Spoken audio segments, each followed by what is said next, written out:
Oh, thank you for that surprise. You guys know how great you line up for me. Thank you. Actually, you do. Thank you so much for gracing us with your presence today. We are so stoked to hear and see more of you starting today or starting this very point. So, TJ, for that surprise, thank you so much. Can you give us few words, or especially those media friends who are here today to witness you? And first of all, I would like to say thank you sa lahat ng nagpunta po ngayon. At ayan sa Blue Water Spa, Blue Water Day Spa family, maraming salamat sa may management, Tito Arlo Vigavia. Sa lahat po na nandito, mag-enjoy po kayo. And again, let's enjoy the day. Maraming salamat po. Well said. Thank you so much, TJ. For now, please take a seat together with your management, and we will see more of you in a bit. Thank you so much, TJ. And now we are so ready to meet another familiar face, someone whose boyish charm and talent have captivated fans not just in Korea, but all over the world. He has starred in K-dramas like Shadow Beauty, 18 Again, and Melting Me Softly. He is a multi-talented actor and artist, currently signed under Galaxy Talent Management and Universal Records. Through this, he is starring in View and GMA's original show, Beauty Empire. Let's turn our attention on screen and get to know him better. Everybody, let's watch this. Hi, sir. Welcome to Blue Water Day Spa. How can I help you today? Oh, hi. Can I see the list of services? Sure, I'm here. Thank you for coming on. See you again next week. Alright, can we try that one more time? Because we are currently having technical difficulties, but we want everybody to see it clearly and fully. So let's try that one more time. Everybody, eyes on the screen for our second newest brand ambassador.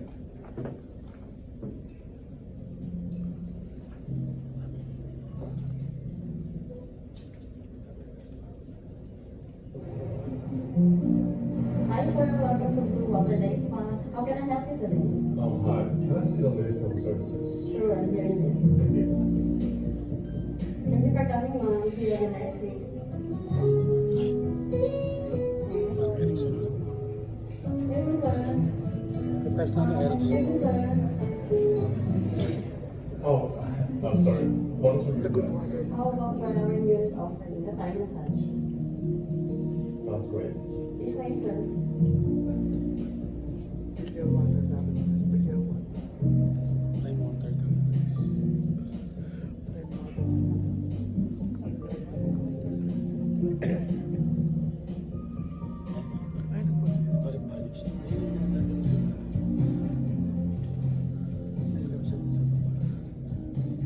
Side of the stage over here. Hello. Oh, hello.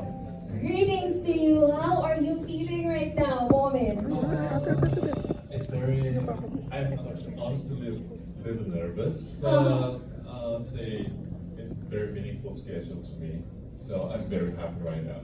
Thank you so much. Despite your schedule, despite being busy, you are here with us, joining us today. And I heard a while ago that you have just released your first single debut here in the Philippines, the Nakaraang Buhay, Yes, right. under Yes. Universal Studios. Yes. Bomin, can we make lambing, that is Filipino for sweetly request for a little line or few lines from that song? Can we hear a little from it? Okay, got it. Yes, Alright, sure. can we do that? Okay, Yes. but we'll try to play few music so that you can, everybody can sing along as well, if they Okay. know. Okay. Okay. So can we try that? Yes, let's do that. Yes.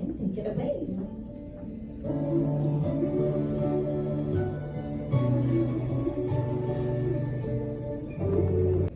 Dalawa lang naman yung halos lagi kong binubuo ko service sa airlines is the traditional Balinese massage and tayo ba. Kasi when it comes to Balinese massage, talagang syempre sa work namin, laging may dating po yan, and yung mga ilaw, tapos yung rehearsal or workshop, nakakain siya ng tension. So, madalas pa naman yung mga unwanted stress, like kahit sa taping traffic pa lang, pagdating mo sa work talaga medyo you feel burnout na. So, when I feel that way, I always go to Blue Water Day Spa, mag-Balinese traditional Balinese massage ako, and yun, I feel good and I feel more relaxed and calm after. And syempre, alam naman ng mga tao, especially sa mga nakafollow sa akin sa social media, lagi ako nakikita nag-workout ako. I always do workout, lagi ako may mga activities na workout. So, yun, pag masakit na yung katawan ko rin, nag-burn out na yung muscles ko, nagtatayo na ako kasi it stretches my body and it balances my body and also yung blood circulation ko. So definitely, doon, okay na ulit yung katawan ko. I'm ready for another week. I'm ready to face other challenges, activities, and definitely, isa sa paborito ko after tayo, guys, yung masarap yung tulog ko after. Fully recharged Yes. talaga after that camper session. Pero TJ, you have been very busy. Now you've been talking about it over and over. Your schedule is jammed. So how do you still find time for self-care? Well, to be honest, it's really challenging sa totoo lang. Pero, parang for me, lahat naman tayo kasi masisipag. Lahat tayo, we always work hard. So natutunan ko yun throughout the years na, I can't pour ng empty cup. So, kailangan ko talagang, because I'm always using my energy and I'm always giving my energy. So, I need to recharge, to regenerate. So, sinet ko talaga yung goal ko na, once a week, kailangan ko mag-visit sa Blue Water Day Spa para at least talagang makapagpahinga ako. Kasi kailangan ko alagaan yung sarili ko eh. And after that, it works for me kasi every time na mag-visit ako ng Blue Water Day Spa, kinabukasan, I'm ready to face another day. Parang feeling ko, I'm ready, kahit anong challenges yan. So, it helps me a lot. I love that. Thank you so much. Very well said, TJ. And now I believe we are so ready to hear questions from our media friends. So, I believe at this point, again, we are opening the floor for a quick Q&A with our new Blue Water Day Spa brand ambassador, TJ Marquez. If you have questions, please feel free, raise your hands, and our team will hand you over a microphone. Yes, I think we do have here one. The microphone here, over here, yes, please. Hi, TJ. Here po. Hi. Kasi syempre nakapag-acting, hosting, and even content creation ka na. Ano ba yung gusto mong i-try na ba? Siguro ngayon, talagang gusto ko i-try is more business, but business naman. Kasi parang of course gusto ko pang magkaroon ng mas maraming opportunities sa showbiz projects, but siguro kailangan ko rin mag-try ng business side. For me, parang feeling ko, it's about time. Thank you. Entrepreneurial. All right, sir? Hi, TJ. Hi. First, congratulations on the endorsement. Yeah, question lang, is there a dream project or dream actor or actress na gusto mo maka-work ni TJ Marquez? Lagi kong binabanggit, gusto ko talagang mag-play ng superhero. So anytime, any project na superhero ako, kahit may mga kasama ako, mga team, parang feeling ko kasi nag-enjoy ako to wear costume. So parang masarap yun, magsisave, may kontrabida, may mga ganung monster na kalaban. But kung actors naman, mga actors, siguro kahit anong role, basta siguro makatrabaho ko si Miss Julian Santos. It'll be exciting for me. Thank you and congrats. One lovely choice, Julian Santos. Oh my Diba? God, I love. How does it work with Miss Julian Santos? Yes, another question from our friend. Yep. Hi DJ, congratulations to your new endorsement. Naman po, mahal sa Stars ko to. I just want to ask, alam naman natin bongga yung Blue Water Day Spa, di ba? Meron silang theater. Have you tried to, yung kanilang theater habang nag-food spa dun sa kanilang theater? To be honest, hindi pa, but nakapasok ko sa itinerary ko. So definitely next week na try ko kasi balita ko, like, sino mo nagpapahinga ka na, tapos may entertainment pang kasama. So parang isa yun sa mga privilege na makukuha mo, luxury na makukuha mo once na nakapag-member ka sa Blue Water Day Spa. So isa yan sa mga talagang nasa list ko na mga unang gagawin. So especially next week, lalo na after this. So, mabalitaan kita, babalikan kita kung anong feeling. Pero a follow-up question lang. Sino yung sasama mo once you do that, na magka-panonood ka ng theater with the spa? Siguro si Miss Mary muna, si Miss Nancy muna. Bakit hindi si Ala? Ano ba kita nila nag-enjoy talaga? Pinagyan ko Kuya Ala. Siguro makahanap pa. Mahirap eh, naghahanap pa. Babaltaan ka Siguro nila, si diba? Miss Mary muna. Thank you, TJ, and congratulations din.